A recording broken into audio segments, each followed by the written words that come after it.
Hello everyone, మా పాప birthday ఎలా సెలబ్రేట్ చేసుకున్నామో చెప్తాను.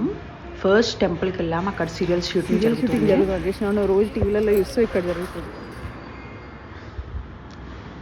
క్యాప్చర్ చేస్తుంటే అక్కడ వాళ్ళు క్యాప్చర్ చేయదని రిక్వెస్ట్ చేశారు. సో దేవుడి దగ్గరికి వెళ్ళి పూజ చేసాం. మా పాప బర్త్డే స్పెషల్. అది మా ఫేవరెట్ టెంపుల్, నార్సింగ్ శివాలయం.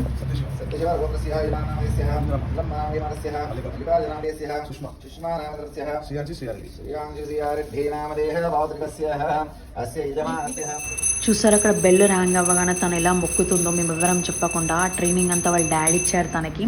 డైలీ మార్నింగ్ ఇంట్లో పూజ చేస్తాడు వాళ్ళ డాడీ. సో తనకి ట్రైనింగ్ ఇచ్చాడు.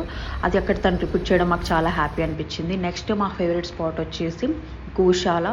సో మా ఇంట్లో ఇలాంటి స్పెషల్ అకేషన్ జరిగినా మేము కంపల్సరీ గోశాలకు వెళ్ళి ఆవులకు బనానా తినిపిస్తామని చెప్పాం కదా.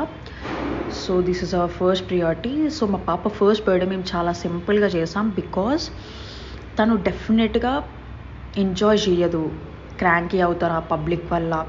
సో తను ఎంజాయ్ చేయాలంటే మినిమం తనకి 5 years వచ్చినప్పుడు గ్రాండ్ చేస్తే షీ విల్ ఎంజాయ్. సో ఇప్పుడు తను ఎంజాయ్ చేసేలాగా ఎలా చేయాలని చేసాము. ఆ వీడియో వచ్చేసి నెక్స్ట్ షార్ట్లో పెడతాను, డెఫినెట్గా చూడండి. We enjoyed a lot. మా పాప కూడా చాలా ఎంజాయ్ చేసింది. చాలా క్లోజ్డ్ పీపుల్తో, మాకు నియర్ బై ఉన్న వాళ్ళతో చేసుకున్నాము. మేము ఇంత హ్యాపీగా ఉండడానికి కారణం మాకు పెళ్ళి చేసిన మా మమ్మీ డాడీ, మా అక్క బావ ఇప్పుడు ఇక్కడ లేరు, దుబాయ్లో ఉన్నారు. సో అందుకే వాళ్ళు ఈవెంట్లో పార్టిసిపేట్ అవ్వలేదు. మా అత్తమ్మ వాళ్ళ కజిన్ సిస్టర్ మేఘమాల అత్తమ్మ, రామరెడ్డి మామయ్య.